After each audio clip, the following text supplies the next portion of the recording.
Komba, sasa hii iko serious kabisa. Yaani hakuna masuala ya kuleteana utani tena. Yaani hii iko serious sana. Jana jioni kabla sijafunga duka, nimepata ujumbe wa vitisho. Kuna mtu amenitumia message hata simjui. Wewe naye bwana wewe, ujumbe gani huo? Au ndo zile message zenu zile? Wanakutumia umeshinda milioni, halafu mwisho unaombwa vocha. Yaani bwana nyinyi mna vituko sana wa Tanzania nyi wabongo. Message gani wamekutumia wewe? Hapana bwana Komba, nimekwambia leo ni serious unajua, sio masuala ya masiara. Yaani hii ni tofauti. Yaani wamesema wananiona na nisijaribu kutoroka. We jamaa wewe. Hiyo sio mchezo tena eti. Ndio maana nakwambia hii iko serious bwana. Maana yani nakwambia mambo yameharibika hapa, yani acha tu. Sasa Kimaro, swali la msingi hapo ni moja tu. Umefanya nini mpaka watu wakufuatilie hivyo? Mbona mimi hata sielewi sasa. Asa Komba, mimi ukiniuliza hivyo na mimi naelewa nini? Hata mimi mwenyewe sielewi. Yaani unajua kabisa hii biashara si ndogo tena.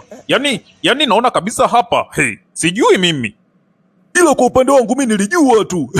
Asa angalia, nilikuwa naongea kwa utani, lakini ukweli unakuja taratibu. Asa Komba, wewe ukiniacha peke yangu mimi nitafanya nini? Eti unadhani sasa nifanye nini?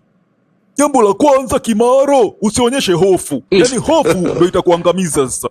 Yaani hapo, Pili, anza kufikiria nani anaweza kuwa nyuma ya yote haya. Yaani anayekufuatilia wewe nani huyo? Yaani saizi kila mtu namshuku. Hiyo ndio hatari ya maisha ya siri. Mwenzangu, mwisho wake unaanza kuogopa hata kivuli chako.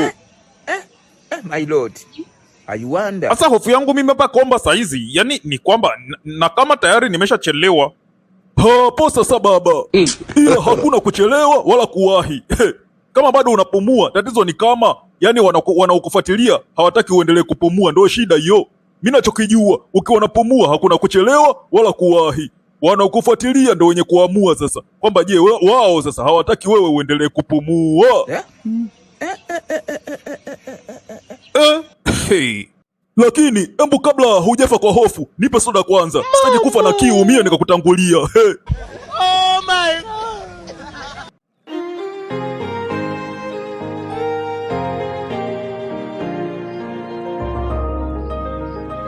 Shoga yangu Asha, leo ni siku nyingine kabisa. Leo nimeamua.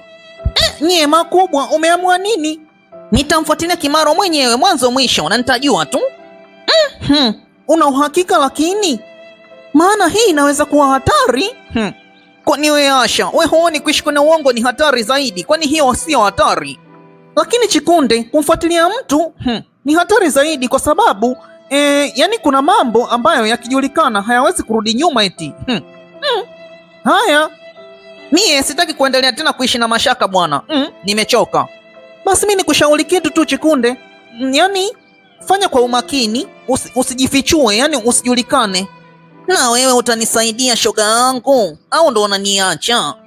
Nitakuwa karibu Chikunde, nitakuwa karibu shoga yangu. Lakini kumbuka tu, ukweli unaweza kuvunja kila kitu shoga yangu. Asha shoga yangu, bora kuvunja kila kitu kuliko kudanganywa we. A few moments later. Asalamu alaikum Sheikh Rashidi. Walaikum salam kijana. Niambie habari yako. Mimi niko salama tu, naendelea vizuri. Ila kuna jambo tu aliko sawa shehe, nataka tu nikuulize kidogo. Ondoa shaka kijana, uliza tu. Shehe, kuna watu wanazungumza mtaani, wanasema kuna biashara haramu inaendelea. Eti vipi wewe unalielewa hilo? Awali ya yote kijana, jifunze kufuata mambo yako, lakini pia maneno ya watu hayanaga mwisho. Watazungumza sana tu na hata siku zote hawataacha kuzungumza, si ni watu? Lakini hata hivyo wanaonekana wana uhakika. Kwenye hii dunia kijana, kila mtu ana uhakika. Mpaka ukweli utakapomfichukia ndio atajua je uhakika halisi ni upi. Kila mtu ana uhakika kijana. Lakini kwa upande wako shehe, wewe unafikiria vipi? Yaani ni kweli au sio kweli? Kijana, nakwambia hivi, kama ni kweli, basi wale wanaohusika watajuta. Watajuta tu. Ukweli si utafichuka? Waishi dako nini?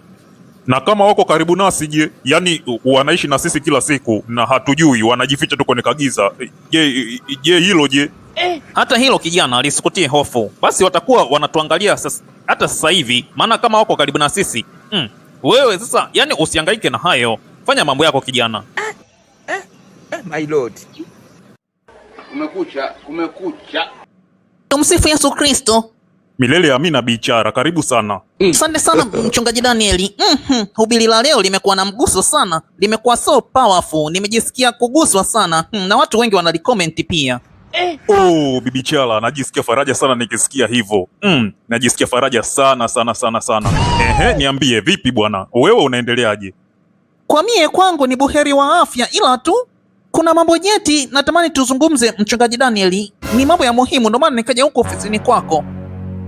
Kama ni mambo nyeti basi tukae kwenye kochi kabisa ili tuzungumze kwa upana. Bila shaka mchungaji Danieli, itapendeza zaidi.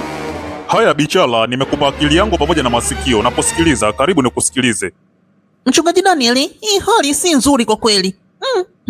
Si nzuri kwa sababu watu wanaanza kuongea sana. Bichala, ondoa hofu. Tulijua kabisa siku hii itafika. Sio kwamba ni jambo geni hilo. Uko kwenye kazi ambayo ni muhimu sana kuwa mzingatiaji. Hiyo siku tulijua kwamba itafika tu. Lakini mchungaji Danieli, jamani, mbona mapema hivi? Lakini si mapema sana jamani. Mimi sikujua mbona itakuwa mapema hivi. Bichala, katika hii dunia jua kabisa kwamba hakuna kitu kinabaki kuwa siri milele. Kuna wakati fulani siri hufunguka, lakini ni wale wahusika wanapaswa tu kuwa makini na kuzingatia mambo ya msingi na kufuata miongozo. Hilo ndio jambo la kujua hapa Bichala. Jamani, na kama wakitufikia je? Hilo nalo ondoa hofu Bichala. Tutakuwa tayari. Jamani baba mchungaji, unamaanisha nini hapo? Katika hilo Bichala, kuna mtu lazima atolewe kafara ili wengine waendelee salama. Ndio hivyo itakavyokuwa hivyo. Kafara? Uwe mchungaji, kafara atakuwa nani? Hilo sasa sio kazi yako Bichala. Hilo ni kazi yetu sisi. Hilo halikuhusu. Huyo atajulikana muda ukifika. My lord, I wonder. God have mercy upon us.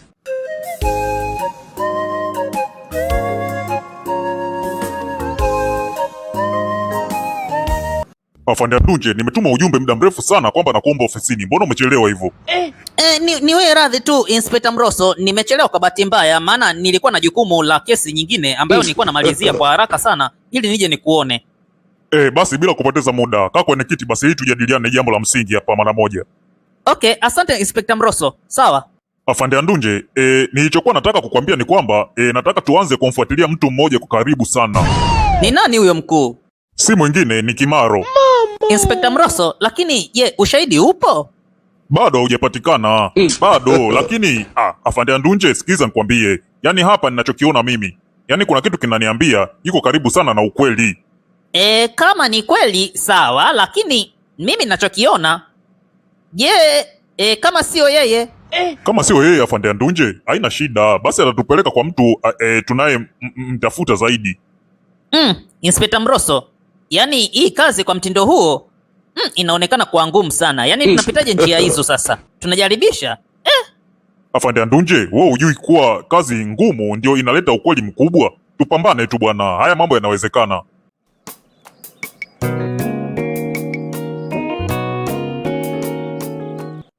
Halo? Nimeshaanza kumfuatilia.